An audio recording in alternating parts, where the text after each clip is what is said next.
In a world where age-old tales continue to captivate our imaginations, one story has endured through centuries of retelling, a story of love, transformation, and a beastly curse. But what if the origins of Beauty and the Beast are not entirely fictional?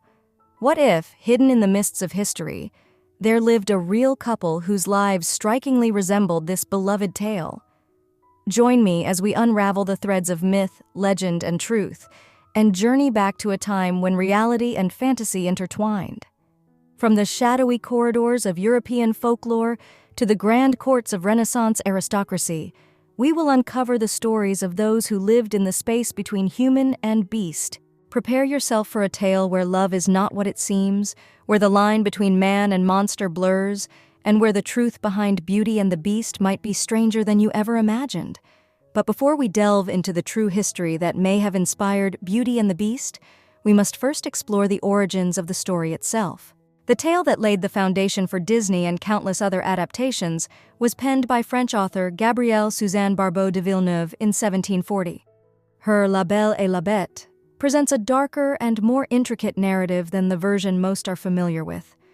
In a grand mansion nestled within a bustling city, a widowed merchant lived with his 12 children, 6 sons and 6 daughters. Among them, Beauty, the youngest, was not only the most beautiful but also the kindest and purest of heart. In stark contrast, her elder sisters were vain, cruel, and envious of Beauty's natural charm.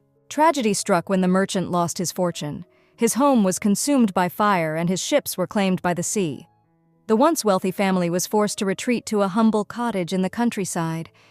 While Beauty embraced this new life with grace, her sisters complained and sulked. One day, the merchant received word that one of his lost ships had returned to port. Filled with hope, he set out to reclaim his wealth. Before leaving, he asked his children what gifts they desired. The elder daughters, convinced their fortune was about to return, requested jewels and fine dresses. Beauty, however, asked for nothing but her father's safe return and, if possible, a single rose. But the merchant's fortunes did not improve. The ship's cargo was seized to pay off his debts, leaving him as penniless as before.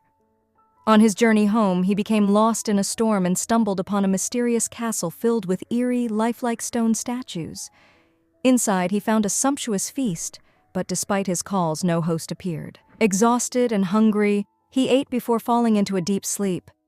The next morning, he saw the castle's garden was filled with exquisite roses.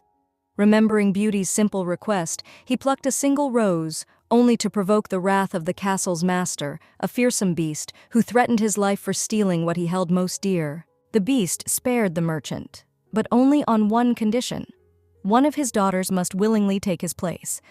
Laden with gifts but burdened with dread, the merchant returned home to share the terrible price of Beauty's rose. Moved by love and duty, Beauty chose to take her father's place at the beast's castle. As weeks passed, Beauty and the Beast spent long hours in conversation. Despite his monstrous appearance, Beauty discovered a gentle soul within. Every night, the Beast asked for her hand in marriage, and each night, Beauty declined. Yet in her dreams, she saw a handsome prince who claimed to be a prisoner of the Beast. Though she searched the castle diligently, the prince was nowhere to be found. Beauty grew homesick, and sensing her longing, the Beast granted her permission to visit her family, provided she returned within 2 months.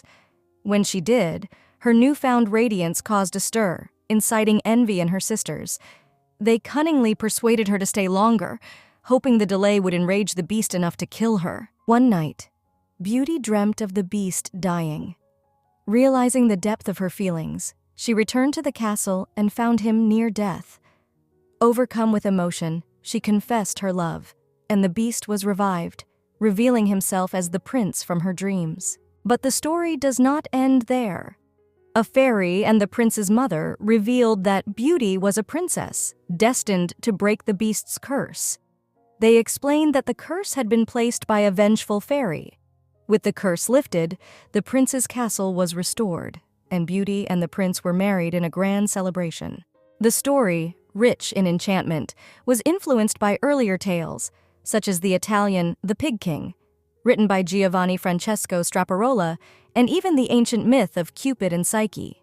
Yet it might also have roots in a real-life story. a couple whose lives bore a striking resemblance to Beauty and the Beast. Petrus Gonçalves, born in 1537 in the Canary Islands with a rare condition that caused excessive hair growth, became a fascination of European nobility. Captured and presented as a curiosity to King Henry II of France, Petrus eventually gained respect through his intelligence and noble demeanor. The Queen decided to arrange his marriage to a woman named Catherine. Though initially horrified, Catherine grew to care for Petrus, and they were married for 40 years.